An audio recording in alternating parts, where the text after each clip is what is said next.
Praise lord పిల్లలు అందరూ ఎలా ఉన్నారు? మీరందరూ దేవుని కృపను బట్టి బాగున్నారని నేను నమ్ముచున్నాను. అయితే ఈరోజు మనం లెసన్ నెంబర్ 20 బాప్తిజం ఇచ్చే యోహాను గురించి కొన్ని మాటలు వినబోతున్నాము.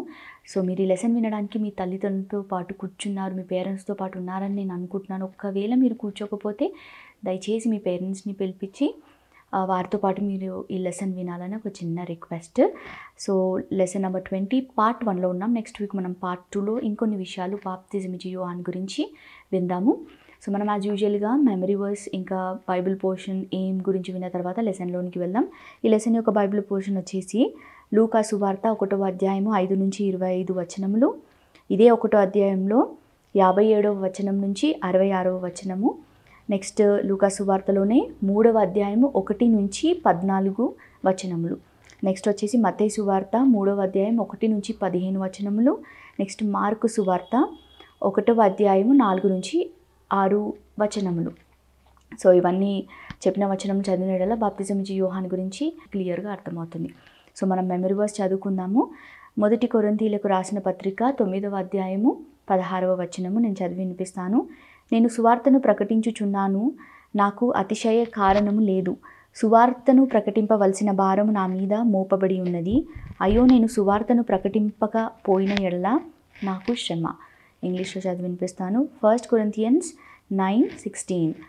For if I preach the gospel, I have nothing to boast of, for necessity is laid upon me. Yes, woe is me if I do not preach the gospel. ఈ lesson యొక్క ఏం గురి ఏంటో మనం విందాము. మనం పాపం నిమిత్తం అంటే మనం పాపం చేసిన తర్వాత మనలో ఒక మనసు మారడం, ఇంకా దేవుణ్ణి మనం సొంత రక్షకుడిగా అంగీకరించడం, ఇంకా బాప్టిజం తీసుకోవడం, ఈ 3 విషయాలు కొన్ని ముఖ్యమైన విషయాలు ప్రతి ఒక్కరి జీవితంలో ఎంతో అవసరమైనవి అని చెప్పి మనం ఇక ముందు లెసన్లో వినబోతున్నాము. అంటే మనసు బాప్టిజం అనేవి ఎంత ముఖ్యమో మనము ముందు లెసన్లో వినబోతున్నాం. ఇదే ముఖ్యమైన గురి ఈ లెసన్కి.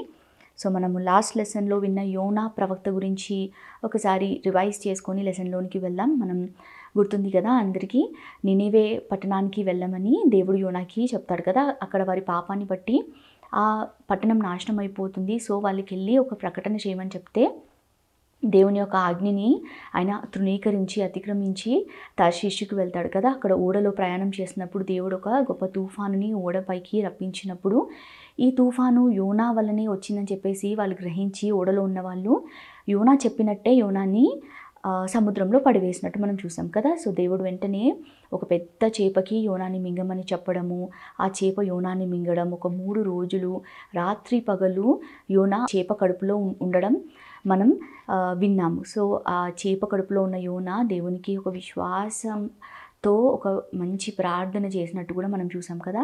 సో వెంటనే దేవుడు 3 రోజుల తర్వాత ఆ చేపకి ఆజ్ఞాపించిన వెంటనే యోనా నది కక్కివేస్తున్నట్టు మనం చూసాం. తర్వాత ఏం జరిగింది, మరోసారి దేవుడు నినివే పట్టణానికి వెళ్ళమని చెప్పినప్పుడు యోనా ఈసారి దేవుని మాట విని నినివే పట్టణానికి వెళ్ళి 40 రోజులు 40 days ఆయన అక్కడ ప్రకటన చేస్తాడు కదా. నాశనం గురించి ప్రకటన చేసినప్పుడు ఆ ప్రజలలో గొప్ప మార్పు వస్తుంది. వారు ఉపవాసం ఉండి ఏం తినకుండా వారి రాజు దగ్గర నుంచి పశువుల వరకు వారు గోనపట్ట కట్టుకొని ఎంతగానో ఏడుస్తూ దేవుడికి క్షమాపణ అడుగుతారు. దేవుడు కూడా నాశనం చేద్దామని అనుకున్నవాడు కూడా తన నిర్ణయాన్ని మార్చుకొని వారి కొరకు వారిని క్షమించి దేవుడు నినివే పట్టణాన్ని తన ప్రవక్త అయిన యోనా ద్వారా రక్షించుకున్నట్టు మనం విన్నాం. సో లాస్ట్ లెసన్ యోనాతో మనము పాత నిబంధనని పూర్తి చేశామంటే మనకు తెలుసు కదా బైబిల్లో 2 భాగాలు ఉన్నాయి. ఒకటి పాత నిబంధన, ఒకటి కొత్త నిబంధన. Old testament and new testament అంటాం కదా. సో మనం ఇప్పటి వరకు పాత నిబంధనలో చూస్తే సృష్టి మొదలుకొని దేవుడు క్రియేట్ చేశాడు కదా. క్రియేషన్ మొదలుకొని అనేకమైన వారి గురించి పాత నిబంధనలు రాయబడి ఉంటుంది. మనం చూస్తాం నోవాహు గురించి, ఇంకా దేవుడు అబ్రహాంని ఎన్నుకుంటాడని మనం విన్నాం కదా. సో అబ్రహాం ఇంకా అబ్రహాం సంతానము ఎంతోమంది ప్రవక్తలు రాజుల గురించి రాయబడి ఉంటుంది. అదంతా పాత నిబంధనలు ఉంటుంది. సో కొత్త నిబంధనకు వచ్చేసరికి, న్యూ టెస్టిమెంట్కి వచ్చేసరికి యేసుక్రీస్తు యొక్క పుట్టుక, ఆయన పరిచర్య, ఆయన చేసిన అద్భుతములు, తర్వాత ఆయన మన కొరకు ఎలా శ్రమలు పడి ఆయన మరణించాడో, తర్వాత ఆయన మరణాన్ని గెలిచి లేవడము, ఇలాంటి వాటి గురించి పూర్తిగా కొత్త నిబంధనలు రాయబడుతుంది. మనం ఇప్పుడు ఫస్ట్ లెసన్ కొత్త నిబంధనలో ఈ బాప్తిజం ఇచ్చే యోహాను గురించే మనం వినబోతున్నాం. ఒక్కసారి మనము ఇంతకుముందు ఏవైతే విన్నామో ఒక్కసారి మనము జ్ఞాపకం చేసుకుందాము. సో మనము విన్న లెసన్స్లో మన పితరుల గురించి విన్నాం. అంటే 4 fathers అంటాం కదా. అందులో మనం నోవహు గురించి, అబ్రహాం గురించి, యోసేపు గురించి, యెహోషువ గురించి విన్నాం కదా. తర్వాత మనం చూస్తే మొదటి యాజకుడు అహరోను గురించి విన్నాం. తర్వాత 2 న్యాయాధిపతుల గురించి విన్నాం కదా. దెబోరా ఇంకా ఎవరు, సంసోను గురించి విన్నాం. తర్వాత మనం కొందరు రాజుల గురించి కూడా విన్నాం కదా. సౌలు, సొలొమోను, రెహోబాము ఇంకా ఆహాబు గురించి 4 రాజుల గురించి విన్నాం.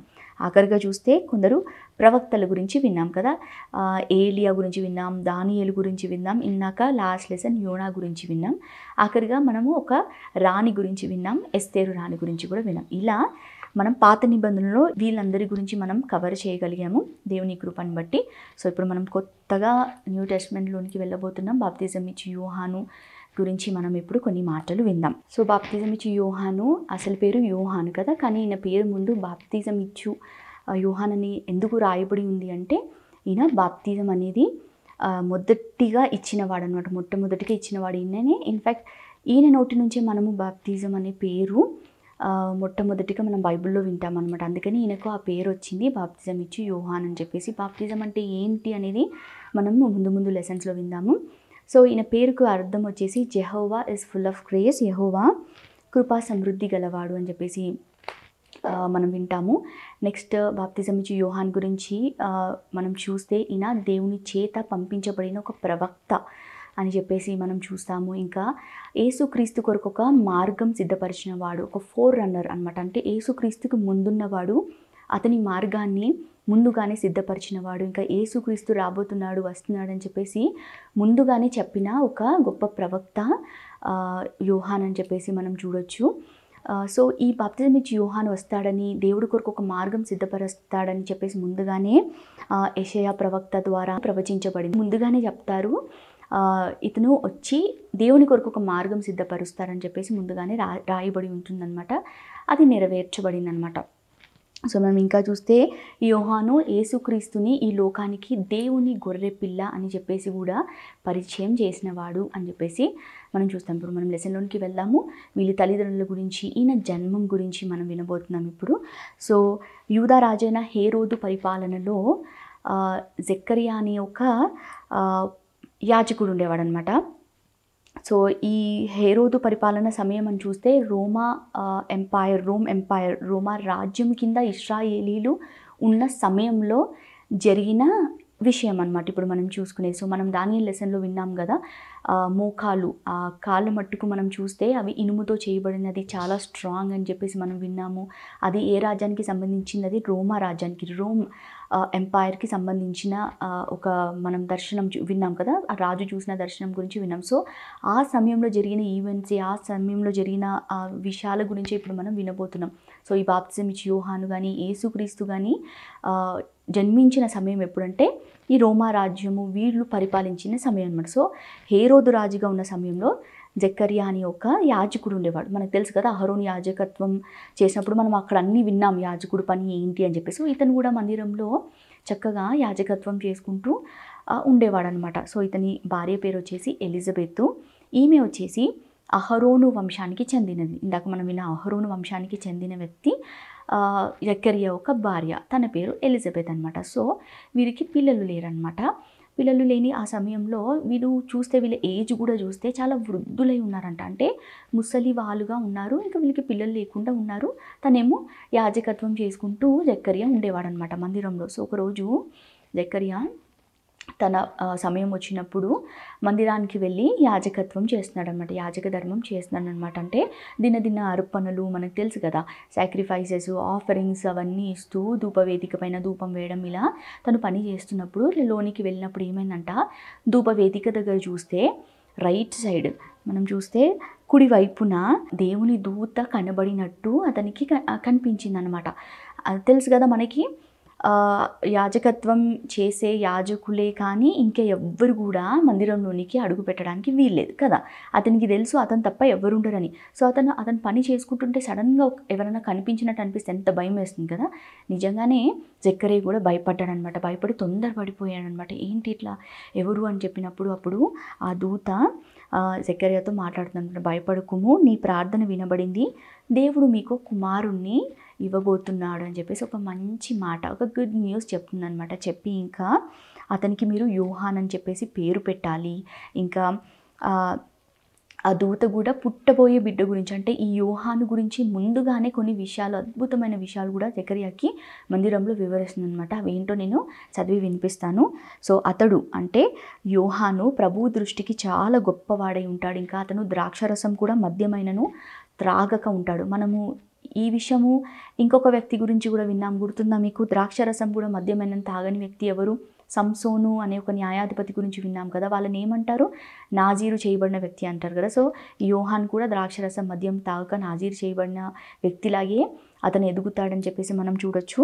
ఇంకా తన తల్లి గర్భంలో, అంటే యోహాను తన తల్లి కడుపులో ఉన్నప్పుడే పరిశుద్ధాత్మతో నిండిన వాడే, అంటే దేవుని ఆత్మ, అంటే దేవుడే అతనికి తోడై, తన తల్లి కడుపులో ఉన్నప్పటి నుంచే దేవుడు అతనికి తోడై ఉంటాడని చెప్పేసి కూడా మనం వింటాము. ఇంకా ఇశ్రాయేలీలో అనేకులను దేవుని వైపుకు ఈ యోహాను తిప్పుతాడని చెప్పేసి ఒక మాటని చెప్తుందనమాట. ఇంకా కొన్ని మాటలు కూడా చెప్తుంది. ఇంకా ఇతడు తండ్రుల హృదయాలను పిల్లల వైపుకు తిప్పుతాడంట. ఈ యోహాను పెద్దగైన తర్వాత తండ్రుల హృదయాన్ని పిల్లల వైపుకు తిప్పేవాడని, ఇంకా ప్రభువు కొరకు ఈయన ప్రజలను సిద్ధపరిచేవాడు, ఈయన ప్రిపేర్ చేస్తాడంట దేవుని కొరకు ప్రజలను. ఇంకా చూస్తే ఏలియా ఒక ఆత్మశక్తి గలవాడై ఈయన ఉంటాడని, ఇంకా ఇతను పుట్టినందుకు చాలామంది సంతోషిస్తారని చెప్పేసి పిల్లలు లేని జకర్యాకి ఆ రోజు ఒక మంచి మాట తనకి పుట్టబోయే బిడ్డ గురించి వివరిస్తుందన్నమాట. ఎవరు? దూత అన్నమాట. దూత వివరించినప్పుడు జకర్యాకి చాలా ఆశ్చర్యం వేస్తుంది అనమాట.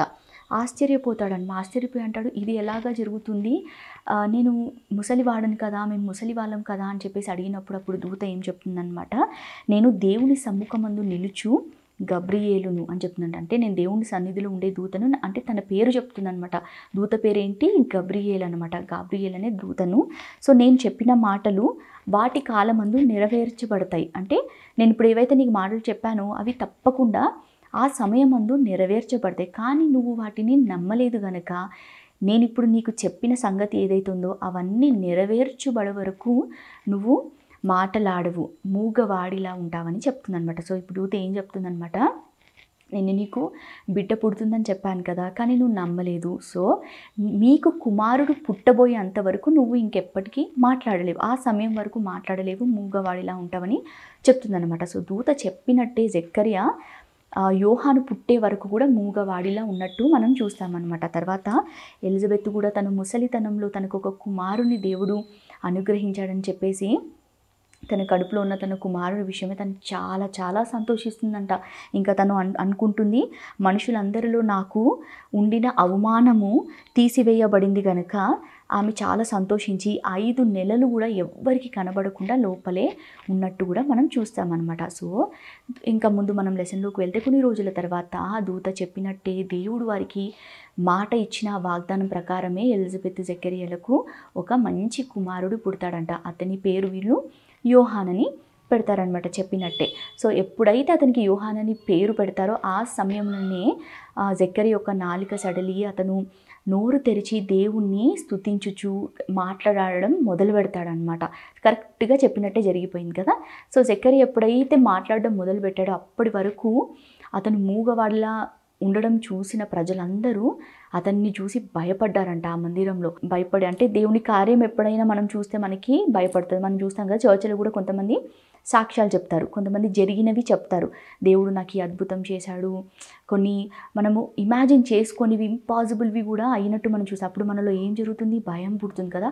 అవునా, దేవుడు ఇలా కాపాడా, ఇలా వీళ్ళని ఇన్ని ఇబ్బందుల నుంచి విడిపించాడని చెప్పి ఒక భయం కలుగుతుందనమాట. సో అట్లాంటి భయమే ఆ రోజు జకర్యాని చూసినప్పుడు ఆ ప్రజల్లో కలిగిందని చెప్పేసి మనం చూస్తాము. అయితే జకర్యాకు ఎలిజబెత్కు జన్మించిన ఈ యోహాను, ఈ శిశువు ఎదిగి పెరిగి ఆత్మయందు బలం పొందిన, దేవుని యొక్క ఆత్మయందు ఆయన బలము పొంది అరణ్యంలో నివసించడం మొదలుపెట్టాడంట. సో మనం చూస్తే యోహాను వారి తండ్రిలాగా ఒక యాజకుడిలాగా పనిచేయలేదు. అతను ఒక చాలా సాధారణమైన జీవితం, చాలా సింపుల్ లైఫ్ జీవించాడంట, అది కూడా అరణ్యంలో. సో మనం ఈయన వస్త్రధారణ, నెక్స్ట్ ఈయన ఆహారం చూద్దాం. ఈయన వస్త్రం వచ్చేసి ఒంటె రోమముల వస్త్రం, క్యామిల్స్ హెయిర్ అంటాం కదా, సో అది వస్త్రంలాగా. నెక్స్ట్ ఆయన నడుముకు ఒక తోలు దట్టి ని ధరించుకొని, ఇంకా ఆయన మిడతలను తేనెను ఆహారంగా తీసుకున్నాడంట. లోకస్ట్ అండ్ హనీని ఆయన ఒక ఆహారంగా తీసుకొని ఒక సాధారణమైన జీవితం జీవించాడంట. సో ఇలా అరణ్యంలో నివసిస్తున్న బాప్తిజం ఇచ్చే యోహానికి దేవుని వాక్యం అతని దగ్గరికి వచ్చిందనమాట. ప్రత్యక్షత దొరికింది, దేవుని మాట అతనికి దొరికినప్పుడు ఆయన వెళ్ళి ఈ యోర్దాను నది ప్రదేశం అందంతటా ప్రకటన చేయడం మొదలుపెట్టాడంట. ప్రకటన చేయడం అంటే ఒక మెసేజ్ చేయడం. ఆయన దేవుడి మాటని చెప్తున్నాడంట ప్రజలకు. అది ఏమని చెప్తున్నాడంటే, పాప క్షమాపణ నిమిత్తము మారు మనసు విషయమైన బాప్తిజం పొందాలని ఆయన ఒక ప్రకటన చేయడం స్టార్ట్ చేశాడనమాట. సో ఇక్కడ ఏం చెప్తున్నాడంటే, మారు మనస్సు, బాప్టిజం అనే రెండు ముఖ్యమైన విషయాలు మనం చూస్తాం. నేను చాలా చిన్నగా వీటిని వివరిస్తాను. సో మారు మనస్సు అంటే ఏంటంటే, మనం పాపం చేశామని చెప్పేసి అనిపించినప్పుడు దుఃఖపడి ఆ విషయంలో దేవుని వైపుకు తిరగడం, మనస్సు మార్చుకుని దేవుని వైపుకు తిరగడమే మారు మనసు అనమాట. సో మనం ఎవరికైనా పాపం చేశాను, నేను తప్పు చేశాను, నాలో ఏం మంచి లేదని అనిపించినప్పుడు వారు దేవుని వైపు చూస్తూ దుఃఖపడుతూ క్షమించమని దేవుణ్ణి అడిగి మనస్సు మార్చుకొని దేవుడి వైపుకు తిరగడమే మారు మనసు అనమాట. సో మనం నెక్స్ట్ వర్డ్ చూస్తే బాప్టిజం అని చెప్పేసి చెప్పాడు కదా, బాప్తిజం ఇచ్చి యోహాను.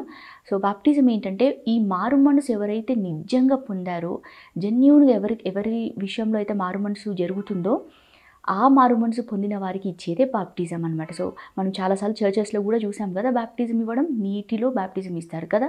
సో బాప్టిజం అనేది నీటిలో ఒక మనిషిని ముంచి తిరిగి లేపుతుంది. సో చాలా చిన్న కార్యక్రమే, కానీ దాని వెనక జరిగే విషయం ఏంటంటే, ఆ మనిషి నీళ్ళలో ముంచి వేసినప్పుడు అతను పాతి పెట్టబడుతున్నాడు. అంటే అతని పాత జీవితం, అతని పాప జీవితం పాతి పెట్టబడి తిరిగి ఒక నూతన వ్యక్తిలా లేపబడతాడనమాట. సో ఒక సింబాలిక్ వేగా, ఒక సాదృశ్యంగా బాప్టిజం మారు మనసు పొందిన వ్యక్తులకు ఇవ్వబడే ఒక కార్యక్రమం అనమాట. సో ఈ రెండు విషయాలే కాకుండా ఇంకా అనేకమైన విషయాలను ఈ బాప్టిజం ఇచ్చే యోహాను హెచ్చరిస్తూ వచ్చాడనమాట. అదేంటో మనం చూద్దాము.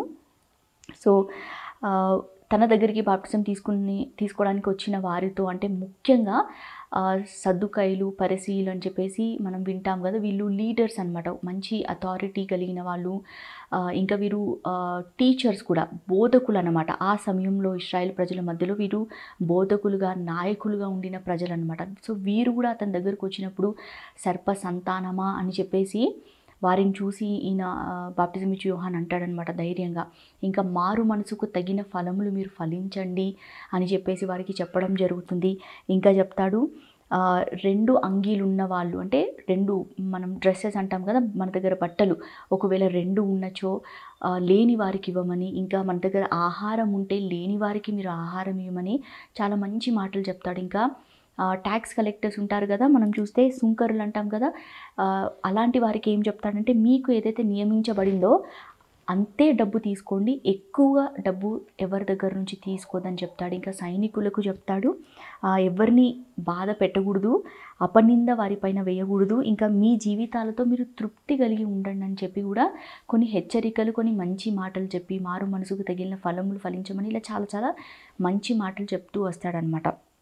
సో మనం చూస్తే చాలామంది ఇశ్రాయేలీలు వారి పాపములని ఒప్పుకుంటూ బాప్టిజం ఇచ్చి యోహాన్ దగ్గరికి వచ్చి బాప్టిజం తీసుకున్నట్టు చూస్తాం. ఇంకా పరిసయ్యులు, సద్దుకయ్యులు కూడా అతని దగ్గరికి వచ్చి పాపాలను ఒప్పుకుంటూ బాప్టిజం తీసుకున్నట్టు కూడా మనం చూస్తాం. ఇంకా మనము ఈ బాప్టిజం అనేది దేవుని యొక్క సంకల్పం, ఇది గాడ్స్ ప్లాన్ అని చెప్పి కూడా రాయబడి ఉంటుందన్నమాట. సో మనం చూస్తే యేసుక్రీస్తు కూడా బాప్టిజం ఇచ్చి యోహాన్ చేత బాప్టిజం తీసుకున్నాడు అనమాట. సో దీని గురించి వివరంగా మనం పార్ట్ 2లో మనం డిస్కస్ చేసుకుందాము. యాక్చువల్లీ యేసుక్రీస్తుకి బాప్టిజం తీసుకోవాల్సిన అవసరం లేదు, మనకు తెలుసు కదా, ఆయన దేవుడై ఉండి మన కొరకు ఈ భూమిపైకి వచ్చాడని మనకు తెలుసు. ఆయనలో ఏ పాపం లేదు, కానీ దేవుని నీతి నెరవేర్చబడడానికి నువ్వు నాకు బాప్టిజం ఇవ్వమని చెప్పినప్పుడు యోహాను యేసయ్య మాట విని అతనికి బాప్టిజం యోర్దాను నదిలో ఇచ్చినట్టు మనం చూస్తామన్నమాట. సో ఇలా బాప్టిజం ఇచ్చి యోహాను నీటిలో ఎలాగైతే బాప్టిజం ఇస్తున్నాడో, ఇప్పుడున్న క్రైస్తవ సంఘాలలో, క్రిస్టియన్ చర్చెస్లో కూడా ఇలాగే, అంటే నీటిలో బాప్టిజం ఇవ్వబడుతుంది అనమాట. సో ఎవరైతే నేను మారు మనసు పొందాను నా పాప విషయంలో అని చెప్పేసి ముందుకు వస్తారో, యేసయ్య నా సొంత రక్షకుడు అంటే ఆయన నా ప్రభువు అని చెప్పేసి ఎవరైతే వాళ్ళు మనస్ఫూర్తిగా ఒప్పుకుంటారో అలాంటి వారికి ఇప్పుడు క్రైస్తవ సంఘాలలో నీటిలో బాప్టిజం ఇవ్వబడుతుందని చెప్పేసి మనం చూస్తామన్నమాట. చాలాసార్లు మనం కూడా కళ్ళతో చూసాం కదా, అలా బాప్టిజం తీసుకునే వాళ్ళని ఇచ్చేవారిని కూడా మనం చూసాం. సో మనం చూస్తే బాప్టిజం అనేది ఒక ఏజ్ వచ్చిందనో లేదా మన తల్లిదండ్రులు లేకపోతే ఎవరైనా పెద్దవాళ్ళు మనని తొందర పెడుతున్నారు, ఫోర్స్ చేస్తున్నారు అని చెప్పేసి తీసుకునే కార్యక్రమం అస్సలు కాదు. ఎవరి లోపలైతే అది ఎవరైనా సరే వారి లోపల వారి పాప విషయంలో ఒక మారు మనసు వస్తుందో, మనసు వారు మార్చుకొని దేవుడి వైపు తిరిగి ప్రభువా నన్ను క్షమించు నా పాపంని బట్టి అని అడుగుతారో అలాంటి వారు తీసుకునే ఒక కార్యక్రమమే బాప్టిజం. కానీ ఒక ఏజ్ వచ్చిందనో లేదా వేరే వాళ్ళు తీసుకుంటున్నారనో లేదా మన తల్లిదండ్రులు మనని ఫోర్స్ చేస్తున్నారో అని చెప్పి తీసుకునే కార్యక్రమం అయితే అస్సలు కాదని చెప్పి మనం గుర్తుపెట్టుకోవాలి. సో ఇంతటితో ఈ లెసన్ అయిపోయింది. పార్ట్ 2లో మనం ఇంకా వివరంగా బాప్టిజం ఇచ్చి యోహాన్ చేసిన కార్యక్రమాల గురించి మనం విందాం. సో ఇప్పుడు నెక్స్ట్ మనం ముఖ్యమైన విషయాలు ఈ లెసన్ ద్వారా ఏం నేర్చుకోవచ్చో, బాప్టిజం ఇచ్చి యోహాన్ ఒక జీవితం ద్వారా మనం ఏం నేర్చుకోవచ్చో మనం డిస్కస్ చేసుకుందాం. ఒక 2 పాయింట్స్ మనం డిస్కస్ చేసుకుందాం. బాప్టిజం ఇచ్చి యోహాన్ యొక్క ప్రత్యేకత, ఇంకా నెక్స్ట్ వచ్చేసి ఆయన ధైర్యంగా ప్రకటన చేసిన ఈ 2 మనం డిస్కస్ చేసుకుందాం. సో ఇందాక మనం విన్నట్టు అతని తండ్రిలాగా ఆయన ఒక యాజకుడిలాగా మారకుండా సాధారణమైన జీవితం జీవిస్తూ అరణ్యంలో అండ్ సాధారణమైన వస్త్రములు సాధారణమైన ఆహారం తీసుకుంటూ ఉన్నాడు కదా. సో ఆయన లోకానికి ప్రత్యేకించబడి ఉన్నాడు, separated from the world, isolated from the world అని చెప్పేసి మనం ఒక ముఖ్యమైన క్యారెక్టర్ ఆయన విషయంలో మనం చూడవచ్చు. సో మనం కూడా ఈ లోకంలో ఉంటూ కూడా దేవుని కొరకు ప్రత్యేకంగా జీవించవచ్చు కదా. ఈ పాయింట్ మనం ఇంతకుముందు లెసన్స్లో కూడా మనము డిస్కస్ చేసుకున్నాము. సో మనం లోకంలో ఉంటూ ఎంతోమంది మధ్యలో మనం జీవించాల్సి వస్తుంది, అయినా కానీ వారితో కలవాల్సిన అవసరం మనకి లేదు కదా. మనం ప్రత్యేకంగా దేవుని కొరకు జీవించవచ్చు. వారి పద్ధతులలో మనం ఈ పాపంలో కలిసి జీవించకుండా దేవుని కొరకు ఎప్పుడైతే ప్రత్యేకించబడతామో దేవుడు మన విషయంలో చాలా చాలా సంతోషిస్తాడని చెప్పేసి మనం చూడొచ్చు. సో ఇలా ప్రత్యేకించబడి అరణ్యంలో ఉంటున్న ఈ యోహానుకు దేవుని యొక్క మాట ప్రత్యక్షమైంది కదా, మనం విన్నాం కదా. అతని వద్దకు దేవుని వాక్కు వచ్చిందని చెప్పేసి మనం విన్నాం. సో ఇలాంటి వాక్కు వచ్చినప్పుడు యోహాను ఏం చేశాడు, దాన్ని వదలకుండా ధైర్యంగా వెళ్ళి ప్రకటన చేయడం మొదలుపెట్టాడు కదా. సో అతనికి అలా వాక్కు వచ్చిన వెంటనే అతను ధైర్యంగా ప్రకటిస్తున్నాడు. ఆ ఫరిసీయులకు సద్దుకైలకు వాళ్ళు చాలా పెద్దవాళ్ళు, చాలా అథారిటీతో ఉన్నవాళ్ళు, అయినా కానీ భయపడకుండా సర్ప సంతానమా అని చెప్పేసి అతనికి ఏదైతే బాధ్యత ఇవ్వబడిందో దేవుని వద్ద నుంచి అది ఆయన కంప్లీట్గా నెరవేర్చాడు ఆగకుండా. సో మనకి కూడా యేసుక్రీస్తు గురించి మన జీవితంలో జరిగిన విషయాలే కావచ్చు లేదా యేసుక్రీస్తు యొక్క ప్రేమ గురించి కూడా మనము సాక్షిగా ఉండడానికి మనకు ఆ బాధ్యత ఉంది. మన జీవితాలలో ఆ పని మనం చేయాల్సి ఉందని చెప్పేసి ఒక ముఖ్యమైన విషయం మనం గుర్తుపెట్టుకోవాలి. సో మనలో దేవుడు ఎన్నెన్నో మేలులు చేస్తుంటాడు కదా, మన లైఫ్స్లో మన కుటుంబంలో కూడా చాలా మేలు చేశాడు. అవన్నీ మనం దాచిపెట్టుకోకుండా ధైర్యంగా మనము ఇతరులకి చెప్పాలి. ఇంకా దేవుని యొక్క గొప్ప ప్రేమ గురించి కూడా మనము ఇతరులకి లోకస్తులకి కూడా చెప్పే ఒక బాధ్యత మన పైన ఉందని మనం మరవద్దు. దానికి తగ్గట్టు దేవుడు మనకి ఆ ధైర్యాన్ని ఆ బలాన్ని కూడా మనకి ఇస్తాడని చెప్పేసి కూడా మనం మరవద్దు. సో ఇంతటితో లెసన్ ముగించబడింది. మీకు అందరికీ అర్థమైందని నేను విశ్వసిస్తున్నాను. అండ్ మీ తల్లిదండ్రులతో కూర్చొని మీరు ఈరోజు ఈ లెసన్ విన్నారని చెప్పేసి నేను విశ్వసిస్తున్నాను. సో మనం ఒక చిన్ని ప్రేయర్ చేసుకొని ఈ సెషన్ని ముగించుకుందాం. పరలోకమందున మా తండ్రి యేసయ్య, ఈరోజు ప్రభువా ఒక గొప్ప ప్రవక్త బాప్తిజం ఇచ్చి యోహాను గురించి మేము డిస్కస్ చేసుకోవడానికి మాట్లాడుకోవడానికి మాకు ఇచ్చిన ఈ గొప్ప సమయాన్ని బట్టి మీకు స్తోత్రములు ప్రభువా. ఆయనలాగా మేము ఈ లోకంతో పాటు కలిసిపోకుండా ప్రత్యేకించబడి నీ కొరకు జీవించడానికి, ఇంకా మీ ప్రేమను గురించి మీరు మా జీవితాలలో చేసిన అనేకమైన మేళ్ళ గురించి మేము ఇతరులకి ధైర్యంగా చెప్పే ఒక మంచి హృదయాన్ని మాకు అనుగ్రహించండి. మాలో ఉన్న ప్రతి ఒక్కరికి ప్రభువా మారు మనసు అనేది మాకు అనుగ్రహించి ప్రభువా మీలో ఎదగడానికి సహాయం చేయమని, ఇక ముందున్న సెషన్స్లో కూడా మీరే మాకు తోడుగా ఉండి నడిపించమని యేసయ్య అతి పరిశుద్ధ నామములో అడిగి బతిమలాడి వేడుకుంటున్నాను పరమ తండ్రి. ఆమెన్.